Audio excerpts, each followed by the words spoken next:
Hamas is hiding its weapons abroad, and the story is bigger than you can even expect.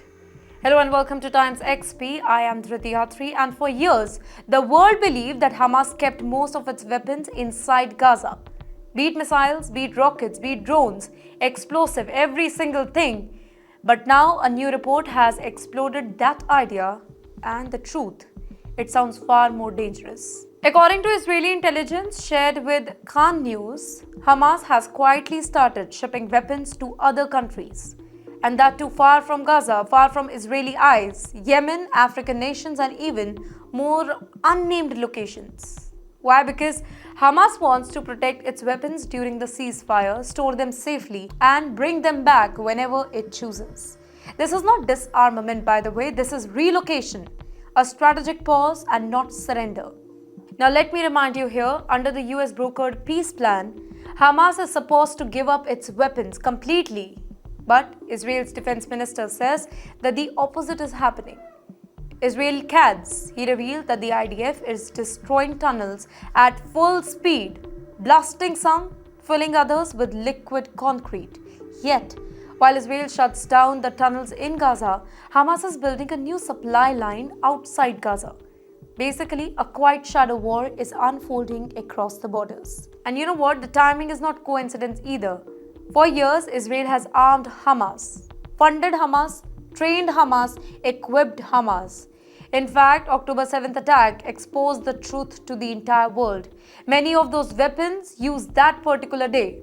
Sniper rifles, drones, explosives, missile fuses, all traced straight back to Iran. Iran calls this its forward defense policy, a polite phrase, by the way, for a hostile network stretching from Lebanon to Yemen. And Gaza is one of its most important pieces. Now, before the war, Hamas was not a small group hiding in tunnels. It was a force of 20 to 25,000 fighters, carrying up to 30,000 rockets and missiles. Most short range, some long range, all deadly, and Iran helped Hamas build more rockets inside Gaza, teaching them how to manufacture weapons at home, and they never ran out. But Hamas is not letting go its last weapon now. After 2 years of war, Israel believes that it has destroyed a huge part of Hamas's arsenal.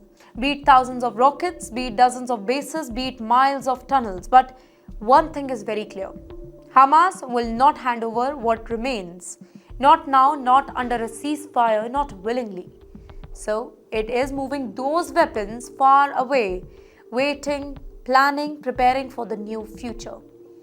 In the meantime, Israeli officials warn that Hamas's smuggling network is growing through Africa, through Yemen, through routes that are controlled by Iranian proxies, routes that are harder to track, harder to stop. That's right. Now, this is a new battlefield, quiet, shadowy, and international. And Israel knows that if these weapons re-enter Gaza, the conflict reset all over again. So the question is Hamas preparing for another war? Well, the signs suggest yes, because no group that plans to surrender its weapons, ship them abroad, hide them, protect them, and prepare smuggling lines for the near future. This is not weakness, this is preparation. The ceasefire may be the real calm, but the calm is temporary.